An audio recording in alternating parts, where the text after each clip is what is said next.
groovy. Be my victim. The old cynicism is gone.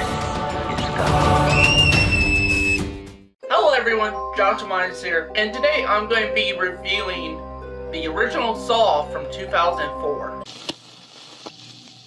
Mommy, there's a man in my room. Are you sure he's not just hiding in your imagination? Critics are calling Saw the year's scariest film. He finds ways for his victims to kill themselves. The suspense is breathtaking. He doesn't want us to cut through our chains. He wants us to cut through. Your skin will crawl right off your bones. Oh my God! Saw. There's no such thing as the bad man. Rated R. Saw stars Cary Elwes, Leigh Whannell, Monica Carter, Michael Emerson, Tobin Bell, Danny Glover, and it's directed by James Wan. The plot of Saw is that you see these two men wake up in this prehistoric bathroom. They have no idea how they got there, or what happened beforehand, or anything like that. Really, a lot of it is really just them trying to figure out how they got there, who put them there, and also they end up seeing there's a dead body laying in the middle of the floor between them, and it basically turns out that there's a killer out there who actually put them in there, and this killer goes by the name of the Jigsaw Killer, in which he basically puts people in these sort of games or traps, really. And basically, you end up doing some sort of horrific thing to show that you appreciate your own life. This killer tries to teach his victims some moral lessons, while at the same time doing them in a very sadistic way. And yeah, so basically this movie is a whodunit story, trying to fill in the missing puzzle pieces, no pun intended, and try to figure out what is going on here. Positives. I feel like this is James Wan's best movie he's ever made, in my opinion. I've seen some of his other ones, and some of them range from just okay to just complete shit. And then you got this film, which was his first film he's ever done, really. Actually, they did a short film prior to this to showcase what they could do with, you know, the story and that to executives. I have checked out the short film. The short film is pretty good, actually. If you guys haven't seen it, go check it out. It's on YouTube. I could put a link in the description for short film, but a lot of people are calling it the short film Saw 0.5. Just basically check it out. I'll, again, put a link in the description for the original short film. If you got the DVD, they do have the original short film on it. If you got that, then you can check it out on there. But if not, I'll put the link in the description again. I highly recommend checking out the short film. But yeah, I think James Wan really showed the potential for his talent in this movie. I really dug a lot of the camera work and the direction and everything. And I love the fact this is a very simple film, actually. It's not overly complicated. It is a good mystery, actually. You're trying to figure out what's going on and everything. And they sometimes would intercut with flashbacks and that, showing, you know, very bits and pieces of what happened beforehand as the film moves along. And also, I do like the characters, especially because you mainly follow the two main characters here who are trapped in the room, being Dr. Lawrence Gordon, portrayed by Cary Elwes, and Adam, portrayed by Leigh Whannell, the movie's writer. In which I do know Leigh Whannell would eventually write even more of James Wan's movies and even star in them. He starred in the Insidious movies as Lynn Shays' Paranormal Investigators. He would eventually start directing movies, with his directorial debut being Insidious Chapter 3. But the one thing I will say that is this film is a very low-budget movie. To be honest, I noticed when watching it, for me, honestly, there are two popular horror films that spawn franchises. My personal two favorites, as far as horror movies that eventually spawned franchises, are the original Halloween and Saw. It's like a literal tie. And a lot of it, I think, is because there's a lot of similarities to both films if you really look at it. Like, the original Halloween was a low-budget film, got this newcomer, John Carpenter, fresh from film school, and it had to be low-budget. It was a very simplified movie, but had some very effective scares. The cinematography in that was really good.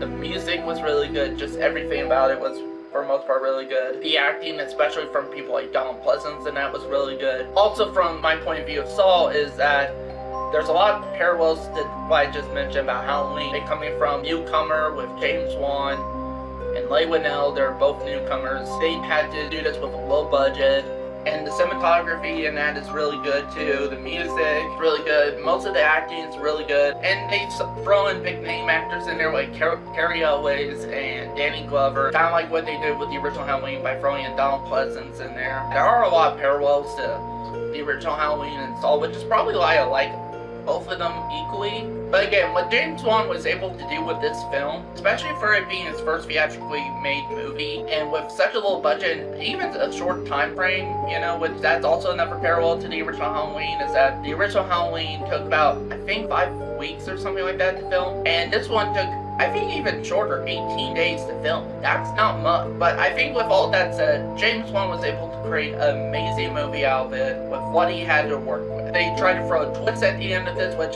if you guys haven't seen the original Saw, I'm not going to spoil for you whatsoever. This is going to be a non-spoiler review. I still don't want to spoil it for anybody who hasn't seen it, because I know there's a lot of people who still haven't seen Saw.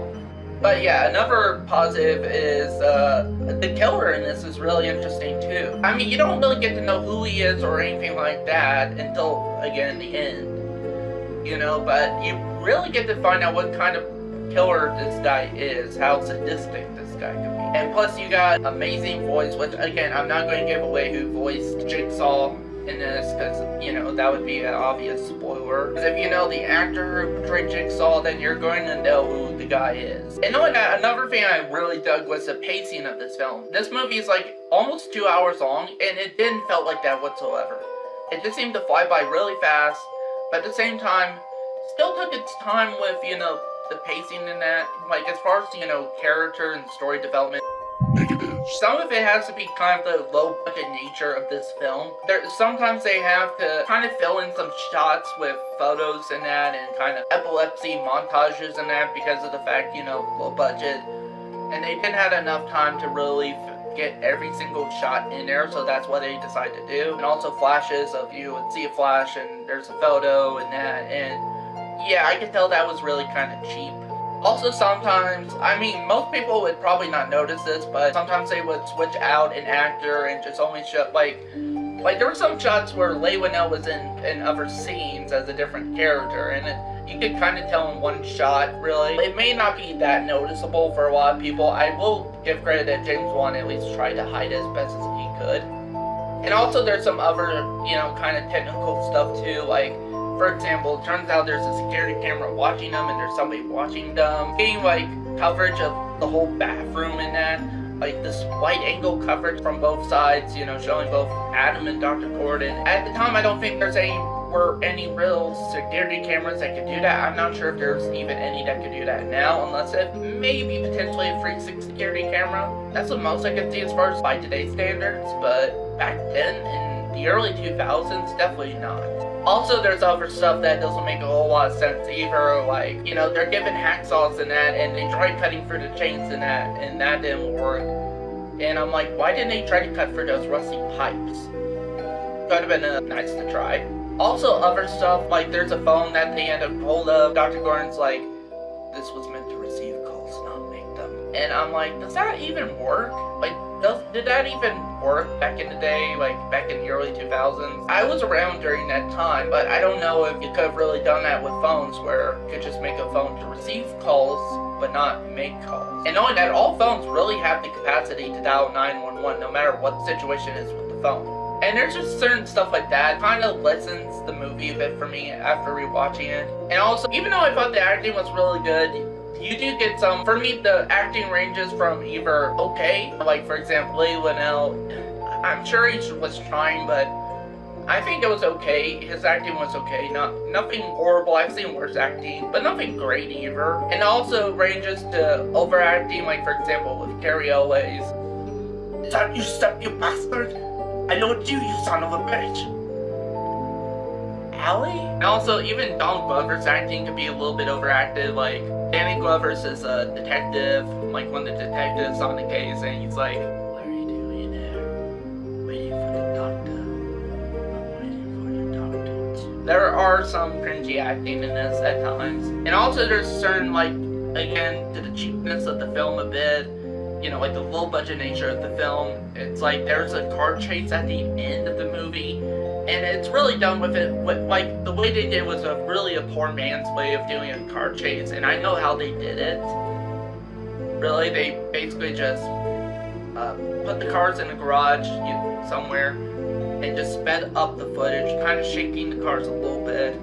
But other than that, those are my only complaints with Saw. So with that said, I'm going to give Saw a 4 out of 5 stars. I think the film still holds up, at least relatively well, to this day. But looking back on it, there are some issues I did have with the film that I think if I were to have made a film like that, I would have fixed.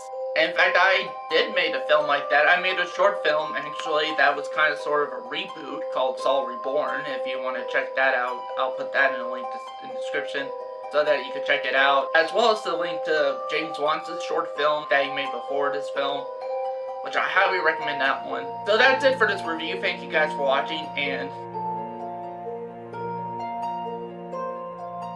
he doesn't want